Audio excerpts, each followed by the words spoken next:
خیلی وقتا ممکنه که شما یک فیلم سینمایی و یا به صورت کلی یک ویدیو رو ببینید و دوست داشته باشید که نور و فضای رنگی اون ویدیو رو روی ویدیو خودتون هم اعمال بکنید. حالا تو این قسمت هم میخوام بهتون نشون بدم که چجوری میتونید این کارو انجام بدید. خب برای این ادیت من به دو مدل ویدیو نیاز دارم. یکی رفرنس اصلی که رنگ رو از اون ویدیو میگیرم و دومی هم ویدیوی یا تصویر خودمون که میخوایم تغییرات رنگی روش اعمال شه. حالا من برای این ادیت چند تا ویدیو وارد کردم که توناش‌های رنگی مختلفی رو بهتون نشون بدم. از ویندو گزینه لومیتری کالر رو انتخاب می‌کنیم، به کالر ریلز اند مچ میریم و گزینه کامپریشن ویو رو میزنیم. ببینید که تصویر برای ما به چه صورتی در اومد. تصویر سمت چپ همونطور که نوشته شده تصویر رفرنس ما قرار داره و سمت راست که تصویر اصلی ما هست. با این نشانگر میتونید ویدیوی رفرنس رو انتخاب کنید. من میخوام رنگ این ویدیو رو به ویدیو خودم بدم. پس نشانگر اصلی رو میبرم روی اون، بعد این گزینه یعنی اپلای مچ رو میزنم. ببینید که چه تغییری کرد. بریم یه نمونه دیگه هم انجام بدیم. اول رفرنس رو انتخاب میکنید که این غروب زیباست. ویدیو انتخابی هم این هستش که نشانگر رو روی اون میذارم تا به حالت انتخاب در بیاد. بعد گزینه اپلای مچ رو میزنم.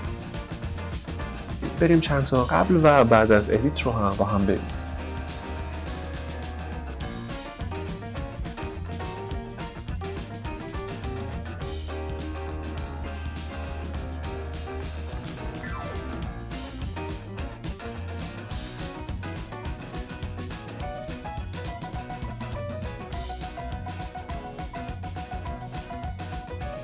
امیدوارم که از این قسمت هم لذت برده باشید. برای دیدن آموزش‌های بیشتر یادتون نره که سابسکرایب کنید و واسه من